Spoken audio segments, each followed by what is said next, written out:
Fala, amante da cachaça! Em Brasília, 22 horas, iniciando mais uma live cachaceira, a nossa última dessa semana.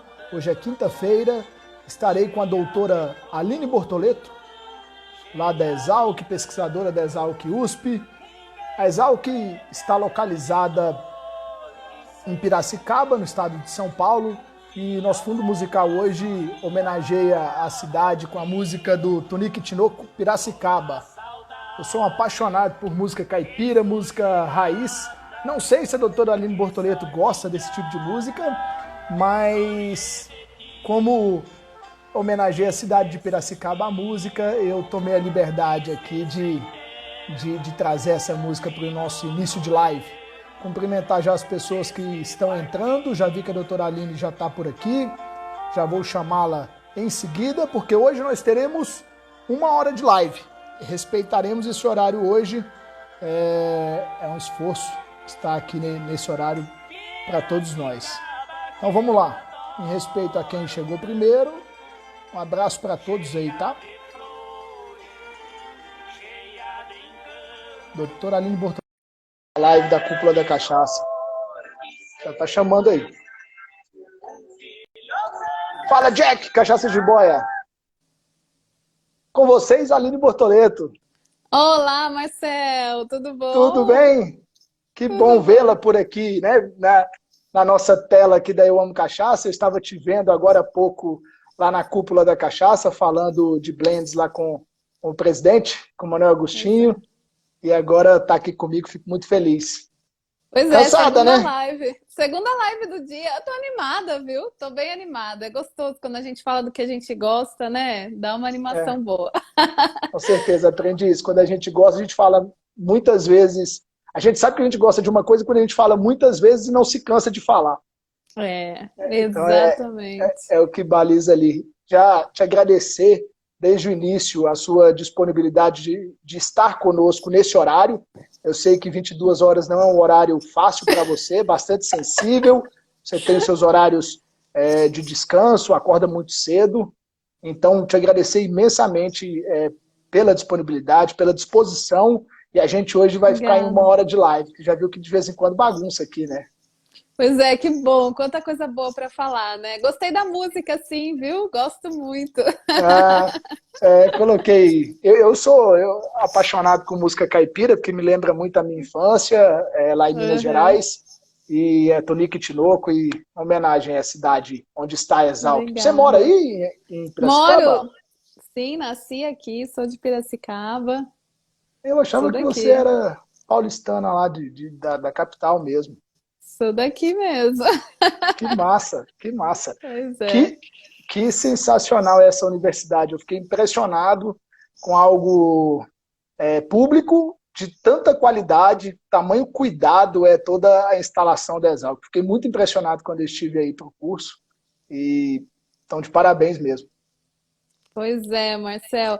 É muito legal porque aqui a gente está há muitos anos, né, trabalhando com cachaça. Os professores ancestrais que a gente fala, que estavam aqui há muito tempo, desenvolveram as maiores técnicas que a gente tem hoje no Brasil para a produção de cachaça, né?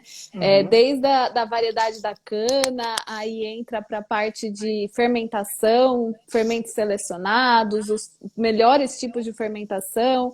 Depois foi para a parte de destilação, desenvolveram os equipamentos de destilação que a gente tem hoje. Agora a parte de envelhecimento, né? Que é a linha de pesquisa onde eu mais trabalho. Então, a gente está evoluindo aí há mais de 80 anos, na verdade, de pesquisa com cachaça. Faz 87. Só de Exalc. Maravilha demais. Aline, eu começo sempre a nossa live aqui fazendo advertências quanto ao consumo abusivo de bebidas alcoólicas, e eu falo de bebidas alcoólicas e não só de cachaça, mas como a cachaça é uma das bebidas alcoólicas, eu preciso fazer essa advertência, principalmente em época de pandemia, que nós precisamos de corpos sãos. O álcool debilita o sistema, debilita o corpo humano de maneira geral, né, tanto fisicamente quanto mentalmente. Então a gente precisa fazer essa advertência aqui, que as pessoas bebam com responsabilidade, que, né, estejam sempre alimentados, que tomem água, Aqui na live a gente toma água, às vezes a gente degusta alguma coisinha porque faz parte aqui do bate-papo, mas sempre num consumo responsável. Então, eu sempre começo fazendo esse sinal de advertência a todos que estão conosco. Exatamente, Marcel, a gente tem que prestar muita atenção nisso, principalmente agora, no período que a gente está em casa, a consumir com responsabilidade, né? Porque isso também, o álcool, ele traz benefícios, mas também traz coisas muito ruins para a gente quando é consumido em excesso. Como tudo na vida, né? Sim, que for em sim. excesso, É a faz dose, mal. né? Exato, exato. E também já entro com a nossa solidariedade às famílias que tiveram pessoas, entes queridos aí, vítimas da Covid. É um momento muito difícil. Eu já tive amigo próximo que veio a falecer aqui em Goiás, próximo de Brasília. Então, fica também registrada a solidariedade a esse momento aí, a todas as famílias aí. Com certeza. Bora lá, doutora Aline Bortoleto, pesquisadora acadêmica da Exalc, sócia-diretora da startup Inovibev, é isso, né? É isso, exatamente. PhD em tecnologia e qualidade de bebidas e mais um monte de coisa que eu posso ficar aqui a live inteira falando seu currículo. Imagina! Vamos falar sobre cachaça, muito bom, o assunto que eu mais gosto, né? Já faz 10 anos, vai fazer 11 anos esse ano que eu trabalho com cachaça, aprendi a me apaixonar por esse setor, na verdade, não somente pela pesquisa, mas principalmente pelas pessoas que trabalham nele, né? Então, tenho muitos amigos, minha vida hoje é cachaça, né? As pessoas, os produtores, tanto a pesquisa, meus colegas de trabalho, tá tudo 100% praticamente. Envolvidos com a cachaça. Exatamente. Sabe que foi difícil te chamar para vir conversar comigo aqui e não falar de técnicas de envelhecimento, né? Eu estava me segurando todos esses dias, mas você vem conversando com muitas pessoas nas lives sobre técnicas de envelhecimento e eu ficava, não, eu não vou. Enquanto eu não tiver um assunto para querer conversar com ela sem ser técnica de envelhecimento, eu não vou entrar em contato com ela. E aí veio o seu curso de multissensorial de destilados, eu falei, pronto, tá aí, a gente vai conversar sobre os aromas e sabores dos destilados. Claro que a gente vai falar de cachaça, mas eu quero tocar também em outros destilados que permeiam com aí, certeza. Que andam muito próximos, né, com o nosso destilado. E aí já vem minha primeira pergunta. O que é um destilado? Bom, Marcel, destilado é toda bebida que ela passa pelo processo de fermentação e depois destilação, né? Onde a principal etapa do processo de produção dela é a destilação. Então, a gente precisa de um equipamento que faça esse produto que foi fermentado entrar em ebulição e a partir dessa ebulição a gente vê a formação de vapores, então passa do estado líquido para o estado de vapor, e esses vapores coletados são condensados e gerando o nosso líquido destilado, né? Que em inglês é spirit, que quer dizer espírito. Por que espírito, né? Porque sumiu, né? Foi evaporado e depois apareceu. E depois voltou. Então, por isso que tem esse nome. Então, toda bebida que passa por esse processo de seleção através do ponto de ebulição dos componentes é denominado um produto destilado. Que legal. Nós temos duas máquinas que fazem a destilação. São duas ou tem mais de duas? Eu sempre me pergunto isso, para ser muito sincero. Eu conheço duas, né? Não sei se tem uma terceira, uma quarta máquina que pode ser feito esse processo. Quais são as duas que você conhece? Para mim, alambique de cobre e coluna. São infinitas configurações dos equipamentos, né? Então, um alambique, por exemplo, ele também pode ter uma coluna acoplada. Hoje, alambiques de cachaças mais novos, mais recentes, eles têm o deflegmador, que nada mais é do que pratos de coluna que sofre arrefecimento, eu queria falar a palavra, né? Ele sofre uma modificação ali da temperatura em que você concentra ainda mais o álcool, que tem o mesmo princípio de pratos da coluna de destilação. Então, o que ocorre ali, né? Ocorre o mesmo princípio da coluna, logicamente não em várias etapas, em multi-estágios como a coluna, mas para a gente entender de um modo muito grosseiro e muito simples, uma coluna de destilação nada mais é do que vários alambiques sobrepostos. Então, ele vai acontecendo o quê? Você vai aumentando o grau de evaporação desse destilado e, consequentemente, o grau alcoólico aumenta. E isso é o que denomina a coluna, né? O princípio da coluna de destilação. Entendi. Só que a coluna geralmente, ela tem um material diferente do alambique, né? Pois é, a gente pode produzir coluna, tanto coluna como alambique, a gente tem também a opção de produzir em aço inox, né? Esse é o segundo material mais utilizado, porém, o cobre ele é importante porque ali no processo de destilação, ele complexa alguns componentes sulfurosos que são produzidos naturalmente por todo tipo de fermentação, e isso dá uma característica sensorial mais positiva para a bebida. Então, por isso que falam, né? A cachaça em alambique, ela tem melhores características sensoriais. Realmente, vem do princípio que antigamente as colunas não tinham nenhuma parte de cobre, por isso elas tinham esse off flavor, esses aromas negativos aí vindo do processo. Hoje, todas as colunas de destilação já têm acoplado partes de cobre, pratos de cobre internamente para que se evite a formação desses componentes aí para a bebida.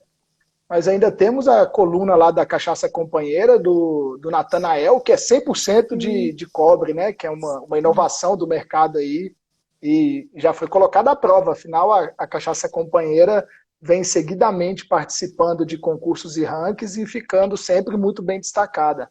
Então ainda tem esse detalhe, né? Realmente, é muito boa, conheço bastante eles, o processo de destilação deles.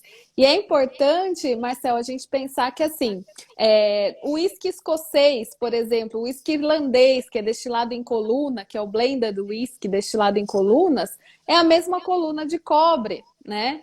E as colunas iniciais, elas surgiram de cobre. A origem da coluna de destilação também é de cobre. Então, a gente tem que observar, quando eu falo desse tema de multissensorial de destilados, para a gente entender os aspectos sensoriais de todos os destilados do mundo, tem muito a contribuir para a nossa cachaça.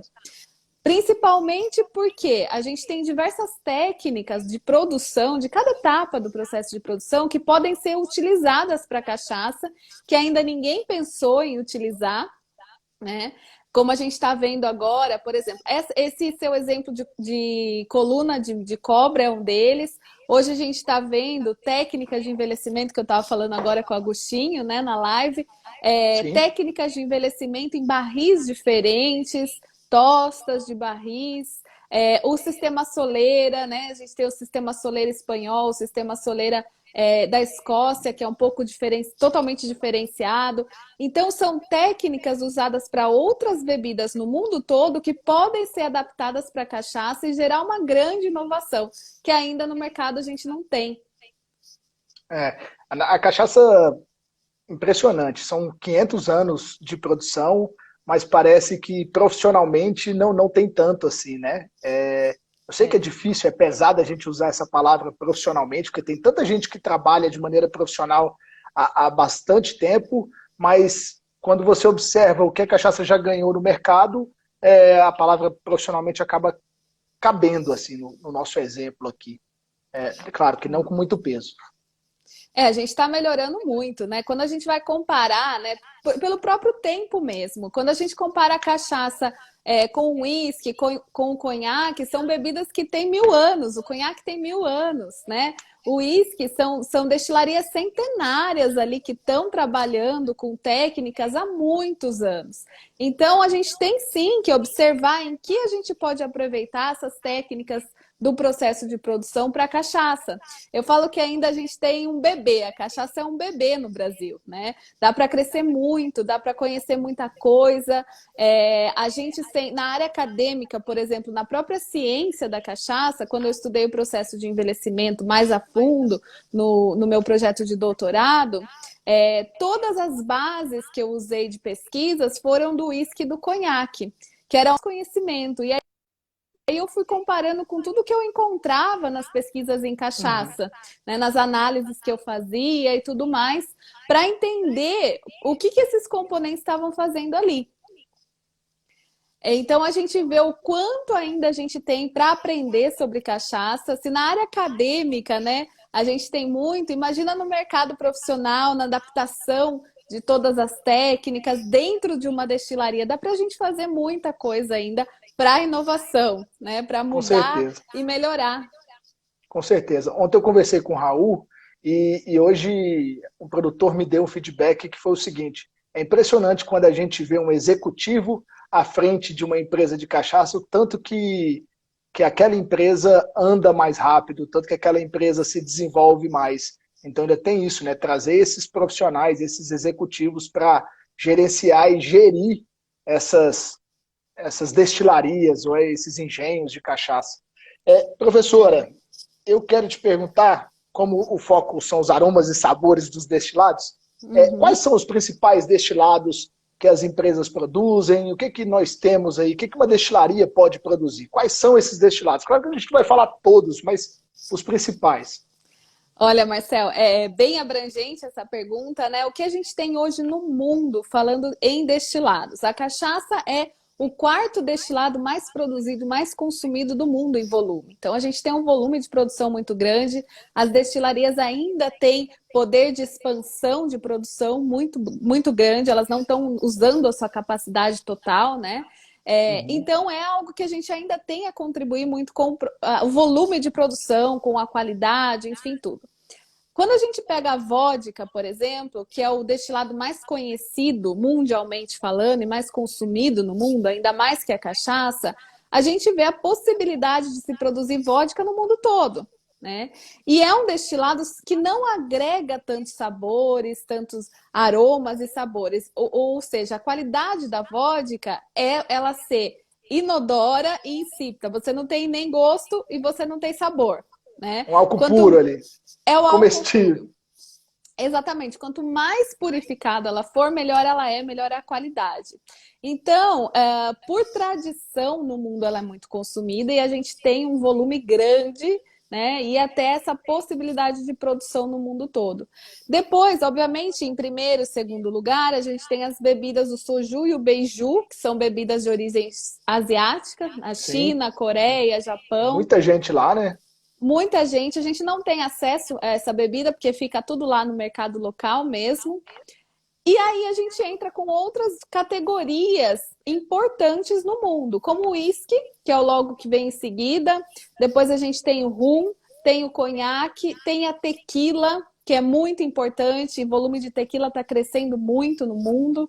Então a gente percebe a diferenciação, né, tanto do ponto de vista de produção, né, matérias-primas, como também qualidade sensorial, né? Então o pessoal fala, por que que o gin cresceu muito? Né? Então existiram um boom de destilarias de gin, principalmente focados na Europa, no Reino Unido. E aí a gente percebe muitas grandes marcas mundiais investindo na própria marca, investindo no consumo de gin. Então, assim, toda bebida que estoura no mundo em consumo, a gente tem linkado um grande envolvimento de marketing. Então, grandes empresas investiram muito dinheiro para isso. Porque o que faz a bebida destilada, além da qualidade dela, o que faz uma bebida vender? Né? O que faz uma cachaça vender? Em primeiro lugar, ela tem que ter qualidade. Em segundo lugar, ela tem que ter investimento em marketing. Então, tem que ser um produto estudado para o mercado. O que eu falo muito para os produtores que tipo de cachaça você quer produzir? O que você deseja? Qual a sua linha de produtos? Então, tá. Você deseja isso. Agora vamos estudar o mercado. Aonde você quer vender? Quais são os seus pontos de venda?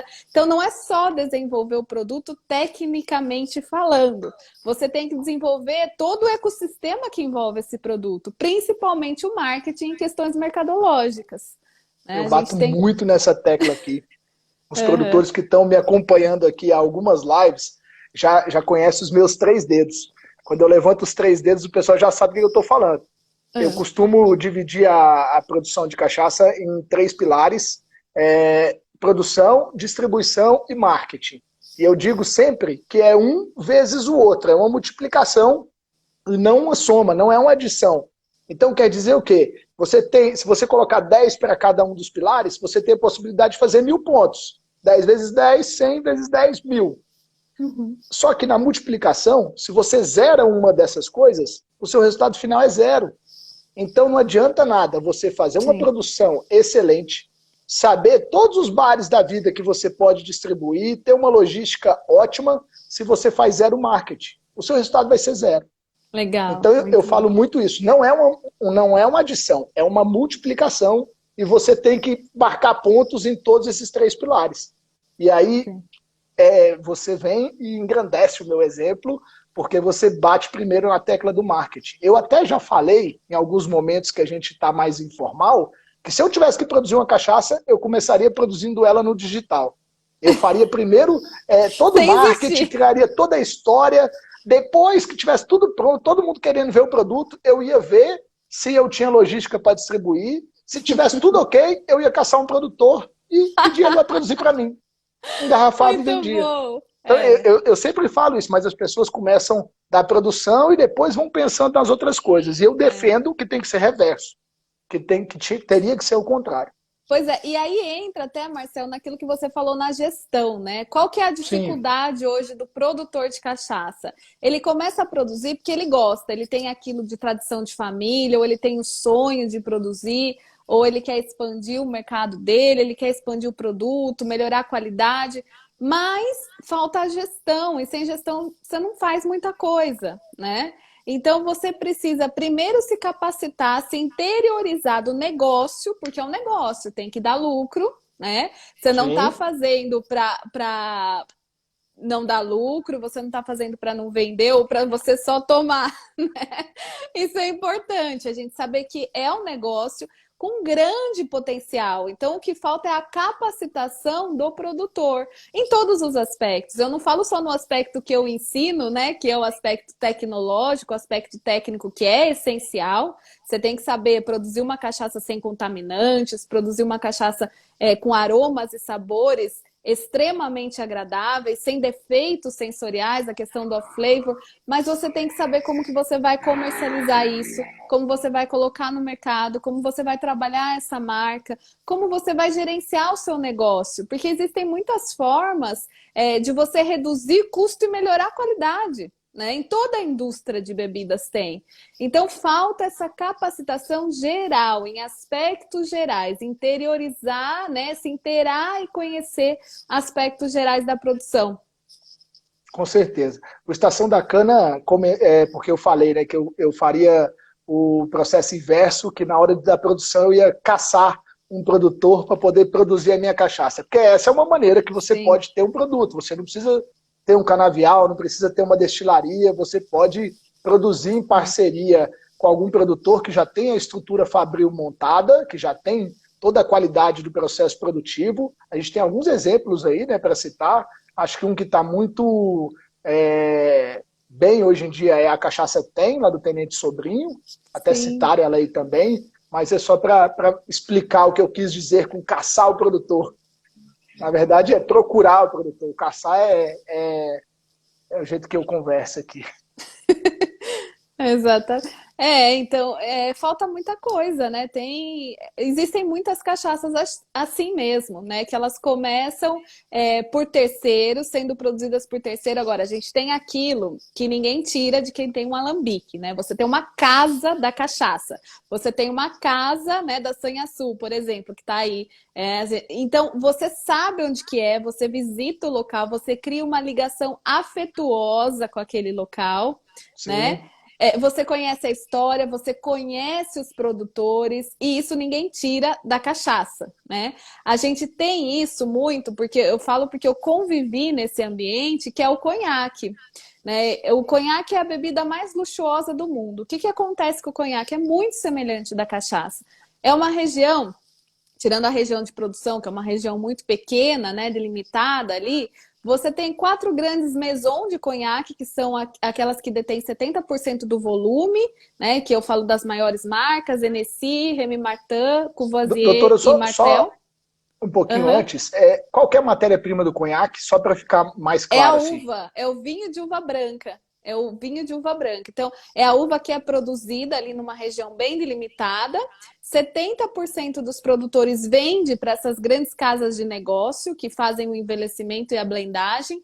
Porém, hoje já se está há muito tempo tendo um fortalecimento da produção local, do pequeno produtor. que ele faz o quê? Ele vende a sua produção, sim, para as grandes casas, mas ele tem uma marca dele. E que ele cuida com muito carinho daquela marca, assim como nossos produtores de cachaça fazem, né?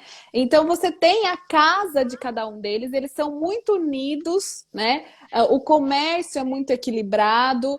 Para quê? Porque eles têm uma responsabilidade grande quanto a manter a qualidade do produto, sendo o produto mais luxuoso do mundo, exportando 97% da produção fora da França, né? Então eu conheci esses produtores, conheço até hoje, né? E sei que eles realmente são muito semelhantes aos produtores de cachaça, né? Em amor pelo que fazem. Então a gente vê o quanto é importante, né? Isso é um produto premium, né? Não importa o quanto você paga, mas importa o quanto de cuidado se tem naquilo. O quanto de investimento, de amor, de cuidado você tem pelo seu negócio, pela tradição da sua família, porque também é muito tradição, vem de família, e a gente vê isso na cachaça. Isso uma marca terceirizada nunca vai ter, né? Ela não tem essa afetuosidade a casa dela, a afetuosidade vai estar sempre na história, na história que ele conta, mas se quiser ver, vai ficar difícil. Vai ficar... Exatamente. Eu te perguntei da matéria-prima do conhaque. Vamos comentar rapidinho sobre a matéria-prima de alguns desses destilados que você acabou citando? Só para o pessoal entender, né? Claro que a gente fala aqui para muita gente que já conhece tudo isso, mas se tem uma pessoa que não conhece, é importante a gente tentar esclarecer para essa pessoa essas diferenças. Sim, então, na cachaça, a matéria-prima é a cana-de-açúcar, você já falou que no conhaque é a uva branca. Aí, vamos lá, no uísque, qual é a matéria-prima? O uísque, existem várias matérias-primas, né? O uísque a gente pode fazer em vários lugares do mundo. O uísque escocês, cevada maltada, em sua grande parte. A gente tem o uísque de centeio, a gente tem o uísque de milho, né? O bourbon, por exemplo, que é nos Estados Unidos, é 100% milho. Né? Então, a gente tem uma possibilidade, tudo que for grão, é possível fazer o uísque. Né? Então, ele faz como se fosse uma cerveja, né? A cevada, o grão fermentado, e depois destila. O processo de destilação é bem diferente do que a gente usa hoje para cachaça. O processo de destilação do uísque e do conhaque são semelhantes entre si, porque eles fazem a dupla destilação. A dupla destilação, então, ela tende a afinar o perfil sensorial, reduzir congêneres para preparar a bebida para o envelhecimento longo. Então, são duas bebidas aí que são obrigatoriamente envelhecidas por lei. Não se tem conhaque, nem se tem uísque sem ser envelhecido. E como é um envelhecimento longo em sua maioria, eles preparam essa bebida com a técnica de destilação, que é a dupla destilação, que a gente também pode usar para cachaça, né? Então a gente sempre fala aqui na Exalc, a gente já fez vários estudos, várias pesquisas sobre as técnicas de bidestilação na cachaça, e ela é muito eficiente para você usar um longo tempo de envelhecimento. Por quê? No envelhecimento você aumenta todos os congêneres, e quando a gente reduz antes de envelhecer, a gente já resguarda que essa cachaça vai manter a qualidade, agregar perfil sensorial de madeira e vai melhorar aí sua qualidade em geral. Entendi. Vodka, qualquer matéria-prima, né? Tudo que tem açúcar. Tudo. Se pode produzir vodka com tudo. Em geral, matéria-prima amilácea. Então, a gente pode produzir com batata, pode produzir também com cereais, né? A vodka polonesa, a vodka russa, né? Em sua maioria, pode se produzir com beterraba branca, que é utilizada para fazer o açúcar na Europa. Né? Então, tudo isso é matéria-prima também para vodka. Geralmente é a matéria-prima mais abundante ali da região, né? Exatamente. Tá. Tequila, mezcal. Tequila, o mezcal é o agave, né? O agave é uma pinha gigante, imagina um abacaxi de 80 quilos, né? A gente tem o agave branco, o agave azul, que é o agave mais nobre. Esse agave, então, ele é como se fosse um fruto mesmo, pectinoso, que quer dizer isso, que tem muita polpa, e essa polpa, ela é cozinhada em alta temperatura para que isso vire, esse amido da polpa, né, essa celulose, tudo isso vire açúcar que possa ser fermentado. E destilado, consequentemente. Eu tô olhando pro lado aqui, porque eu tenho algumas bebidas aqui do meu lado. Pisco. Que bom. Pisco chileno e pisco peruano. O pisco ele está dentro da categoria de brands, né? O que é brands? Tudo que for destilado de uva, destilado de vinho ou destilado da uva. O conhaque é um brand, o pisco é um brand também. Existe a diferença entre o pisco chileno e o pisco peruano. O do Peru, em geral, é uma fermentação espontânea, que a gente fala, e o chileno é uma fermentação com fermento selecionado. Então, existem essas diferenças O chileno aí. geralmente tem envelhecimento, o peruano você Pode ter chega... também. Pode ter, mas eu vejo muito peruano sem envelhecimento. A maioria é sem envelhecer. Né? E aí acho que vem dois grandes concorrentes da cachaça, que é o gin e o rum. Pois é, será que são concorrentes? Aí que tá, eu faço a Eu acho que é pergunta. concorrente. Eu acho que é concorrente, não que um toma o lugar do outro, mas que corre junto. Que são os que correm mais próximos ali. Então, existiu, vou falar primeiro do gin, depois eu falo do rum, porque para mim são coisas bem diferentes, né? Existiu um medo muito grande no cenário mundial, entre outras bebidas, que o gin tomou o lugar da vodka. Então a gente vê, por quê? O gin nada mais é do que um destilado neutro, retificado, gin e vodka é muito semelhante, só que o gin é aromatizado com o zimbro. Mas existem muitas vodkas aromatizadas também, né? E a gente pode usar uma série de botânicos com o gin. Então o gin e a vodka seriam mais concorrentes entre si, né? Aí você tem o drink tradicional, gin tônica, que tomou o mundo, principalmente no Brasil, por ser um drink mais fresco e tudo mais. Facilidade de produção, porque você parte de um álcool neutro, então você não tem nenhuma fermentação na sua indústria, você já parte de um álcool neutro, faz a sua receita, destila, né? Obviamente com uma destilação diferente da cachaça, não tem nada a ver com a destilação da cachaça, e a gente tem o gin. Então, o gin, aqui no Brasil, ele participa até hoje, a gente tem aí uns 5, 6, estamos indo para o 6º ano de explosão do consumo do gin no Brasil, no mundo, o 8º, 9º ano dessa onda, né, que o pessoal está falando do gin. Por quê aqui no Brasil? Ele participou principalmente com gin tônica, introduzindo jovens pela coquetelaria aos destilados. Então, ele foi muito mais concorrente da cerveja. A gente vê jovens que tomavam cervejas artesanais tomando gin agora, né? Principalmente mulheres, jovens de 18 anos para cima. Eu falo 18, né? Mas a gente sabe que até menos para cima. Para nós é 18. Aqui ninguém bebe com menos de 18 anos. Pois é. Então, de 18 a 23, mais ou menos essa faixa que o pessoal começou a se introduzir no consumo do gin, né? Destilado pelo gin. Muito atraente, com muitas frutas, né? Diversidade de testes ali, de drinks e tudo mais. Então, ele concorreu mundialmente com a vodka, concorre hoje mundialmente com a vodka, e no Brasil, entrando nessa categoria de consumidor de cerveja artesanal que começou a consumir gin e consumidor de entrada, jovens que começaram a consumir destilados. Então, não é o mesmo jovem que consome cachaça, não é o mesmo público consumidor de cachaça. A cachaça, o gin, então, acaba sendo uma ponte para depois consumir cachaça. Isso que eu ia falar. Então, agora cabe a nós termos a capacidade de pegar essas pessoas que migraram para o seu primeiro destilado ali, no caso o gin, e trazê-los para o time da cachaça, né? Então, eu gostei, é uma ponte. É uma oportunidade de mercado imensa para a cachaça, já que eles têm 6, 8 anos trabalhando isso, está na hora da gente, vocês cresceram, já estão mais maduros, agora vem cá. Vamos brincar diferente.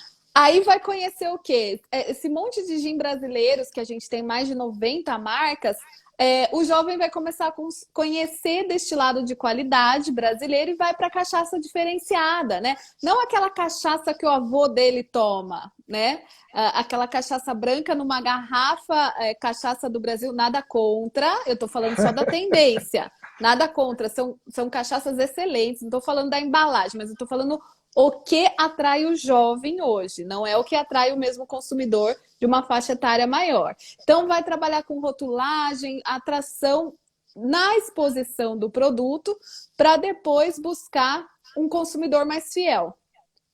Entra Sim. também com essa questão de microdestilarias, turismo em destilarias muito grande, né? A marca, gerando marca. Então, acaba sendo a moda do jovem, né? Consumindo o que é brasileiro, que isso é muito bom, na verdade.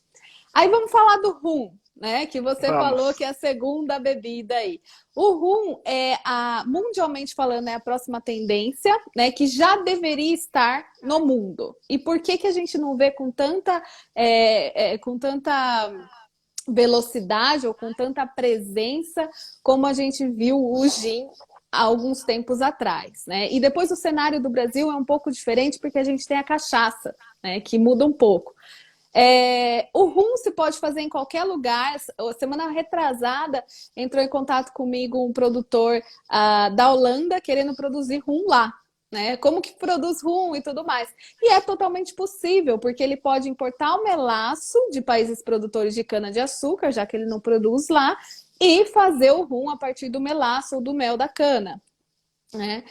Ele não tem o caldo de cana, mas ele também tem uma possibilidade de fazer o rum. Então, o que é essa lacuna? Por que ficou essa lacuna? Ainda não se tem um investimento em marketing suficiente como as grandes marcas de gin investiram. Então, a gente viu Tanqueray, Bombay, Beefeater investindo muito no início aqui no Brasil. Investindo no mundo e no Brasil, para que essa tendência pegasse ainda mais com os gins brasileiros. E o rum? Quem vai investir em marketing de rum no Brasil se a gente tem a cachaça? Eu não sei. Se investir, nós vamos caçar essa pessoa também. Aí caçar no sentido mais literal. Então, Marcel, mas pensando sensorialmente falando, né? O rum, se a gente for olhar a legislação, né? Então, muitos produtores falam, né? Já vieram muitos produtores de cachaça querer produzir rum. Estou assessorando alguns nisso. E até porque o melado tem um tempo mais longo, né? O melado dura mais tempo, né? É mais fácil lidar com. Sim, você pode produzir de diversas formas. Você pode pegar o melado da cana, você pode usar uma parte de caldo de cana, uma parte de melado, e assim vai. Então, ou você pode produzir só do caldo de cana, também é possível, parcialmente, e aí você trabalha com a técnica de destilação, principalmente, né? Então, a destilação vai definir o que é rum leve e rum pesado. Se a gente pegar o rum leve, ele é muito diferente da cachaça, sensorialmente falando, porque ele é leve. Só pelo nome a gente entende. Então, a porcentagem de congênero ali, o limite de congênero dele é muito abaixo.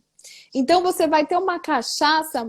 Imagina uma cachaça, mas muito, muito, muito destilada.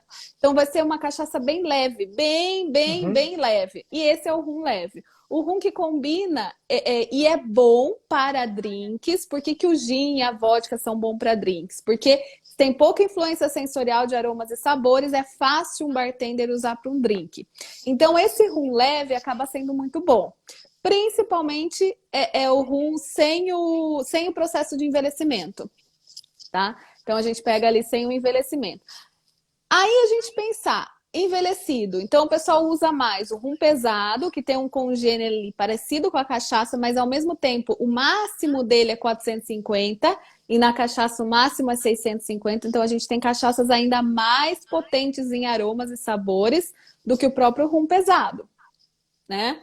Aí a gente pega esse rum pesado e pensa o quê? Se eu envelhecer, vai ficar muito semelhante com uma cachaça. O que ele precisa ter de diferente? Sensorialmente falando, é muito difícil a gente saber a diferença. Uma vez, só para ilustrar, né, essa dificuldade, uma vez eu fiz uma análise sensorial às cegas com alguns profissionais da área de bebidas, onde a gente degustou uísque, rum, conhaque, cachaça, tudo com alto grau de envelhecimento, para a gente tentar identificar qual que era qual ali. Tinha destilado de uva também. E é muito difícil. Por quê? A madeira, ela encobre, né, o que a gente fala de mascaragem sensorial, o efeito da sinergia da madeira. Então, você deixa de perceber os efeitos da própria matéria-prima. Então, se for um rum pesado com a cachaça, vai estar muito semelhante ali no processo de envelhecimento. Acontece muito isso nas lojas, né? Quando a gente recebe uma pessoa que tem preferências por uísques, por exemplo, aí a gente oferece na degustação uma cachaça que passou por muito tempo de envelhecimento, ela já identifica ali, não, isso aqui é muito próximo dos meus uísques. É isso, né? A madeira trabalhando em Sim, cima daquele produto, né? Já afasta muito. exatamente. Eu adoro tudo, mas é isso. Nós temos 20 minutos, tá? O pessoal até já está brincando aí. 1 hora Passa com a Aline é rápido. pouco. Passa rápido. E aí eu queria entrar para a gente falar um pouquinho mais sobre esses sabores e aromas de alguns desses destilados que nós já comentamos aqui. Eu tenho aqui do meu lado alguns desses destilados, não tenho todos, mas assim, falando de uma vodka, por exemplo, eu até trouxe aqui uma vodka. Uau. Ah, essa é boa. Vou colocar, eu não vou tomar, eu só vou colocar no copinho aqui para poder mostrar. Mas assim, Perfeito. o que teríamos de sabores, de aromas e sabores aqui numa vodka, por exemplo? É muito importante a gente entender. Eu vou ensinar umas técnicas básicas que eu sempre falo no curso para a gente entender aroma e sabor de bebidas em geral. Bem rápido nesses tempos aí que a gente tem, Bora. que é um tempo curto. Vodka e gin. Para a gente perceber a qualidade dessa bebida, a gente esfrega na mão um pouquinho e sente o aroma. Né? A gente deixa o copo de um dia para o outro na pia, sem nada, vazio, e vai sentir o fundo do copo no dia seguinte. Isso é muito usado. Essa técnica eu uso para tudo. Uso para blend, que a gente estava falando na live anterior, para entender blend, para entender envelhecimento em madeiras únicas e para entender qualidade de retificados. Retificados é vodka e gin. Eu consigo identificar também uma bebida com defeito dessa forma. Por quê? Deixando o copo lá e sentindo o aroma no dia seguinte. Você vai ficar com os aromas mais pesados e vai fazer evaporar tudo aquilo que foi mais volátil, que foi mais leve, que é a qualidade sensorial. Vai ficar o pesado, que é aquilo que fica no retrogosto, onde a gente percebe na boca, quando pesa na boca. Pesando aquilo, a gente vai entender se aquela bebida tem qualidade ou não. Defeitos é muito fácil a gente entender como isso. Uma outra forma também é você adicionar algumas gotinhas de água na bebida. Boa. Independente do grau alcoólico, você vai, não para beber, para sentir o aroma.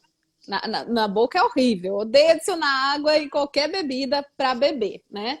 Só numa análise sensorial, uma avaliação. Então, coloca umas gotinhas de água e sente. Essas gotinhas de água, por menos que sejam, elas vão fazer o quê? Elas vão mudar o grau de solubilidade da bebida e nisso vai evaporar, vai fazer a evaporação de aromas mais voláteis. Se tiver defeito, a gente vai perceber com mais facilidade ali o que está mascarado. E envelhecidos, muito mais, né? A envelhecimento, o que você tem aí envelhecido? Vamos ver. Tem um whisky, tem um... Olha só, você tá bem aí. Isso aqui é um presente que eu ganhei do Enaldo e da Ariane, lá da Trilha Real, e eu estou abrindo hoje para poder fazer esse Uau! negócio aqui. Nossa, pena que Eu não vou, dá para dar um pouquinho aqui. eu vou deixar todos isso que eu estou colocando aqui, eu vou deixar e vou ver só amanhã. Tá aqui. Green Label, olha que legal. Isso. Qual a idade dele aí na garrafa? Ele tá identificando a idade ou não? 15 anos. 15 anos. E aí, quer dizer que a mínima quantidade ficou 15 anos dentro de um barril. O que isso vai trazer pra gente, né? Primeira coisa, a gente tem que saber, eu faço um curso de uísque, né? Lá na BS, aqui na Exalc também. Adoro falar de uísque, amo uísque, principalmente Scott, né? E aí a gente percebe o seguinte, o que a gente dá para usar do uísque para cachaça, um dos aspectos, dá para usar várias coisas, mas um deles é o seguinte, esse longo tempo de envelhecimento. Primeira coisa, Marcel, põe um pouquinho na mão, faz assim, ó. Ele tem que ser como um olhinho de bebê. Você vai ver que ele vai fazer assim, parece um olhinho, bem Eu tô pouquinho. com dó de pôr na mão. Vai ficar caro isso. Não sei porquê, eu não vou tomar, não adianta. Põe R$30 na mão. Põe R$30 na mão, ô Enaldo, tá aqui, ó. Vai, mistura assim, ó, você vai ver. Vou passar aqui. É, aproveita. Você vai sentir o quê? O bom uísque, a boa cachaça, o bom destilado envelhecido, ele não tem corante caramelo, né? No mundo inteiro, o corante caramelo ele é permitido para padronização, porém não para você dar aquela intensidade de Lem- amadeirado e tudo mais. Lembrando que corante de caramelo não tem gosto de caramelo, né? É só Não, cor. É, só porque cor. tem que falar, o pessoal acha que corante de caramelo vai dar gosto de caramelo. Exatamente, ó. Faz assim na Ah, mão e é aí bom, você cara? vai perceber que tá um olhinho de bebês. O corante, ele vai melar, ele vai grudar, tá? Então você consegue perceber a qualidade da bebida, se ela foi bem feita, só aí. Aí você vai entender. É, acho que tá mais ou menos esse aqui, viu? Tá mais... Boa. Mas o que eu vou sentir de aroma e sabor E aqui? aí? E aí vai ficar o quê? O que que vai ficar na mão, no fundo do copo, né? A madeira. O que que é bom da madeira? Então, como eu falei, uma das coisas importantes que a gente tem que trazer, né, para o longo envelhecimento do uísque. Essa bebida, ela teve um envelhecimento longo e lento. 15 anos, não dá para a gente pegar um barril novo de carvalho e deixar 15 anos. Essa bebida vai explodir de congênero, explodir de fenólicos, vai tirar a resina da madeira, vai ter um amargor muito intenso, não vai dar certo, né? Barril novo a gente deixa pouco tempo, no máximo, mas no máximo 5 anos, não precisa mais que isso. Né? E Uhum. o ideal, né, as pesquisas que a gente fez aqui na Exalc, a gente viu que 1 ano e meio ele já atinge um grau de maturação ali muito bom. Não precisa mais que isso, né? Aí a gente trabalha com técnicas de blendagem, que aí é o assunto da outra live, né? Mas quando a gente vai deixar um longo tempo de envelhecimento, a gente tem que entender o barril, escolher um barril próprio para isso. Aquele que está no seu terceiro, no seu quarto uso e também um destilado próprio. Não pode ser qualquer destilado. Né? Ele tem que ter um baixo grau de congêneres, porque ele vai agregar muito congênero ao longo do tempo. E aí a gente tira essa técnica do uísque escocês, tá? Porque tem o bourbon, que é completamente oposto. 2 anos em barril novo, para tirar toda a característica de amadeirado aí. E usado uma vez só o barril. Entendi. É, tem um gin aqui também. O gin eu peguei Olha, emprestado, William! não é meu. O gin eu fui no bar da Nai, que é uma bartender aqui próxima da minha casa, esteve comigo na live essa semana, eu falei com ela, me empresta um gin aí, cara, que eu não tenho isso em casa não. Que legal. Ó, Ó, o muito gin, aroma, só de destampar aqui. primeira coisa é o zimbro, né? É bem inédito. Tô vendo os comentários aqui, tô adorando. Depois eu vou rever a live só para ver os comentários do povo. Tá Você muito sabe que eu bom. acho que a gente não vai conseguir rever os comentários depois? Ah, ele sai? O Instagram agora, depois que acaba a live, ele coloca no IGTV. E lá no IGTV fica sem comentário. Ah, que pena. É, o Instagram tá boicotando a gente. Ah, É cheirosinho o negócio aqui. Ah, o Gin zimbro Ive. é o principal. Eu conheço os meninos da IVE lá de BH. Até já chamou a atenção do Januzzi, que ele me prometeu um Virga, só que não chegou até hoje, eu tive que pegar esse emprestado. E olha que o Virga é antigo, hein? Faz É. muito tempo que tem. É, e é muito legal também a gente ver essa grande quantidade de gins brasileiros. Né? Eu tenho muito contato com gin. Hoje recebi 2 novos gins aqui. Ainda nem postei porque não deu tempo. Mas a gente vê esse monte de pequenos destiladores, né? Pequenas destilarias que estão sendo inicialmente só para gin, ou produtor de cachaça também fazendo gin na entre safra. Eu acho muito legal para aproveitar a estrutura da fábrica. É importante dizer também que a gente consegue sim produzir gin e alambique de cachaça, é só fazer as adaptações, né? E é muito bom, é uma diversificação, né? É uma bebida nova aí. Aí o Sandro falando da Bag Gin, tem vários gins que a gente É, conhece, a Bag também trabalha com o eles. Murilo da Engenha Excelente. Nobre já deu um spoiler aí, em breve, Gin Nobre. Pois é, então, muitas novidades aí, muitas novidades. É bom, né? Esse momento, eu tô percebendo, assim, eu tô trabalhando quase que 12 horas, 13 horas por dia. E por isso que eu falei pra você, nossa, tá muito complicado. Porque o pessoal tá em casa pensando, e agora? O que que eu vou fazer? Quais são os projetos que ficaram na gaveta que agora eu vou tirar e eu quero fazer e me dedicar a isso, né? Então é muito bom, porque de uma certa forma faz a gente refletir naquele desejo que a gente sempre quis, né? E que agora é a hora que pode se concretizar. Não que seja agora, né? Logo quando Uhum. acabar a quarentena, a pandemia, mas que a gente vai poder pelo menos dar um start, dar um andamento nisso, né? E, gente, estou conversando com muita gente o dia inteiro, vendo assim sonhos, né? Vários sonhos. Olha, eu tenho sonho disso, eu tenho sonho daquilo, agora é o momento que eu vou começar a fazer, ou eu vou registrar. Tem muito alambique registrando agora, que passou anos sem registro, agora está querendo registrar. Outros desenvolvendo produto, ajustando o processo. Eu estou achando muito legal, porque é uma evolução grande, né? A gente pensa, é um momento ruim. Não é, gente, é um momento de evolução mesmo. Estou vendo muita coisa boa acontecer. Comigo aqui tá igual, assim, muita coisa que eu estava deixando um pouco para depois, que a gente adiantou o planejamento, adiantou a organização, está colocando em prática, e esse período, apesar de muito difícil, está sendo extremamente produtivo. Já perguntaram aí, porque você comentou que no destilador de cachaça pode fazer o gin também, e aí já perguntaram quem é o Helder Bittencourt, se não deixa muito aroma depois, né? Aí, mas você tinha comentado já também o que tem que fazer. Você pode fazer, tem que fazer uma limpeza aí, né? Fazer ou uma destilação com o próprio álcool neutro antes, o próprio álcool neutro que você vai usar, e uma destilação com água também é importante para você tirar esses aromas residuais de um para o outro. Mas não deixa muita coisa, não. Isso aí é mais no líquido em si do que incrustado no alambique, não fica muita coisa, não. No gin, então, o zimbro tem que destacar e ele pode ter vários outros botânicos, né? Pode ter. E aí é que tá o grande diferencial, né? São as receitas diferentes que o pessoal tá inventando, tá Esse eu vou dar uma adaptando. bicadinha, porque eu nunca tomei, acredita? Jura? Olha só. Uhum. E aí, o que que você achou?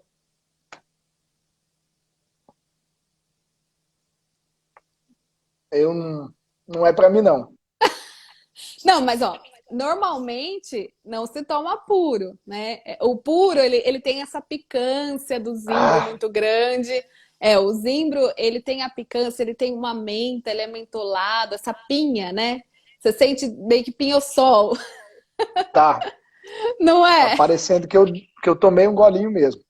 Pois é, mas aí é que tá. Isso num drink vai fazer um efeito sensorial tão potencial, vai ser tão bom. Se você misturar com a tônica, uma rodela de limão e uma de laranja, gente, você vai ver. Fica Ai, ai. muito bom. E é um Não vai me drink pegar, não. fácil de fazer. A cachaça é melhor. Eu tô com uma cachaça aqui da live anterior, um Qual que blend, é? né? Da Caraçuípe, um blend de Jequitibá e Amburana. Tá bem leve, O tá bem Caraçuípe. equilibrado. É Caraçuípe nova. trabalhando. Porque era carvalho, né? Carvalho e a branca deles, eu não me lembro qual que era a madeira, se era Jequitibá ou se era Frejó, ou sei inox, sei lá. Eu acho que é inox. Eu recebi É, hoje. ó, Essa daqui é de bálsamo também, mas essa tá muito, muito boa. Caraçuípe de Gostei. Alagoas. Ó, É. eu tenho 7 minutos para explorar você, o pessoal já tá zoando aí, brincando. Essa live tem que voltar para a segunda hora, mas eu não vou te. Eu tenho. É. Eu queria. é, eu A tenho um gente pisco marca aqui. outro dia para falar também, de novo. Pode ser. Eu tenho um pisco Marca um. aqui, nunca abri, tem uns 10 anos que tá comigo. Uau! Que Ó, bom! vamos Gente, lá. você tá abrindo muita coisa. Está guardado na Que minha casa há uns ótimo. 10 anos, juro pra você. E aí, é pisco da onde? Chileno ou peruano? Chileno. Gente, envelhecido. Os chilenos são os melhores, sabia? Se fosse peruano, eu não ia falar nada, mas como é chileno, são os melhores, assim, o processo de produção impecável. Eles têm, né, dessa indústria do próprio vinho, da qualidade da indústria de vinho, passando para a indústria de pisco. E eles têm divergência entre eles, né, o Chile e o Peru. Cada um fala que o seu pisco é melhor, que o seu pisco é Que é o original, primeiro. que é o primeiro. E esse é envelhecido ainda, hein, Carvalho? Carvalho. Carvalho. Tá bem bom de aroma. Dá pra dar uma bitoca nele, tá bem bom. Ah, deve ser bom. Ele traz toda É. o frescor da uva junto com o carvalho ainda. Acho que combina muito. Tá bem interessante, assim. Tá menos intenso do que o Green Label, o amadeirado, mas tá bem interessante ainda.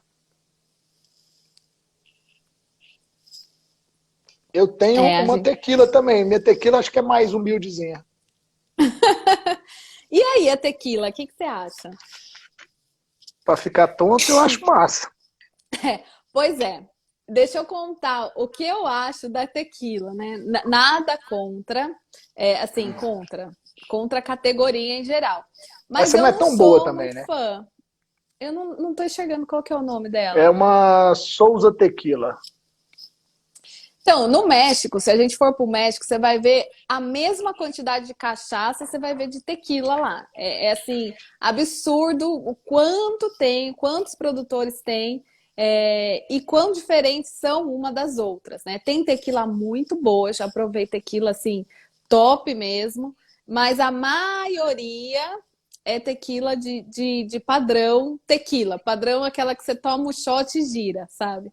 Então, assim, por ser uma bebida que tenha esse vínculo ritualístico nela, e por isso é que ela ganhou o mundo, você vê que eu estava conversando com uma amiga minha da França, que eu estudei com ela quando morei lá, ela tava de quarentena, isolada, tomando tequila. Né? E ela tem a minha idade. Então eu falei, gente, quando que eu ia ficar tomando tequila, né? Num país cheio de vinho? Não ia, É. né? Então, a gente vê a penetrabilidade dessas bebidas em mercados que não tem nada a ver com o México, por exemplo, estão muito distantes. Por quê? Por conta do ritual que criaram. Mais uma vez aí o marketing fazendo todo efeito para vender um produto.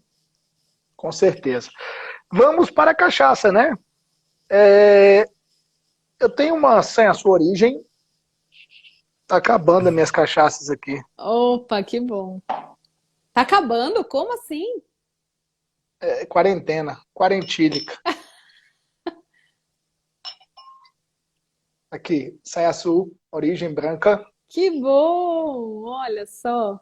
O pessoal da Sensu estava aqui, eu vi eles aqui, não sei se estão até Tava agora. a El que tava por aí. Ela tá em Já- todas, né? É, a El que Que bom, que a bom. Cecília, elas se multiplicam. Gente, muito legal. Eu tô me divertindo tanto com essas lives. Assim, tô tentando assistir, né? Eu tenho dois celulares, então um eu deixo só para live e outro eu uso para trabalhar. Então, eu fico assistindo várias coisas, live de uísque, live de vinho. Hoje eu assisti uma live de soju e saquê de um grande especialista de bebidas da França. Então, assim, tem muita coisa. E é no mundo todo, né? Não é só no Brasil. A gente tem que Sim, aproveitar esse momento de união, de troca de conhecimento. Eu nunca aprendi tanta coisa assim em lives, né? Nunca gratuito, nem né? assisti. Pois é, olha Gratuito. que coisa É só o boa, seu né? tempo. É só o seu tempo. E é um tempo de interação, que você se sente bem, né? Porque tá todo mundo meio que sozinho, isolado. Então, é muito bom. Eu tô achando assim que tem muitos pontos positivos, apesar de todos os pesares do que a gente está vivendo, a gente tem que olhar para os pontos positivos, né? E esse é É. um deles, essa interação, essa troca de conhecimento, que está tendo tão intensa, né? Tanta gente boa aparecendo aí, que a gente realmente não via em lives ou não via sem ir para um evento, né? Ou algum congresso ou palestra, a gente está tendo essa oportunidade de a qualquer hora do dia aparecer lá e você aprender Aparecer. muita coisa. Falando Tá nisso, muito... a gente tem um minuto. Ah, Semana que que vem eu pena. continuo com as lives. E na quinta-feira da semana que vem eu estarei com Kleber Santiago, da Cachaça Havana. É Que uma pessoa que a legal. gente não vê tanto por aí e que vai estar aqui comigo falando do Olha, mito da Cachaça Havana. Né? Então, olha aí as oportunidades que a gente consegue trazer. sim. Cachaça é o que tem mais congêneres de todas essas bebidas que eu acabei colocando aqui? Olha, é uma delas, mas a gente tem o whisky até um pouco mais do que a cachaça. Mas aí por Principalmente conta o do single tanto malt. tempo de envelhecimento, né? 30 segundos é seu tempo. Pelo tanto tempo de envelhecimento, por ser malte, que traz muito congênero também. Então a gente tem aí várias bebidas com muitos congêneres, como a cachaça, mas a cachaça é nossa querida, né? Com certeza. Doutora, obrigado. Obrigado pela sua disposição, pelo seu tempo, pela sua gentileza. Obrigada, Marcel. Vai Obrigada ficar, pelo vai ficar no convite. IGTV.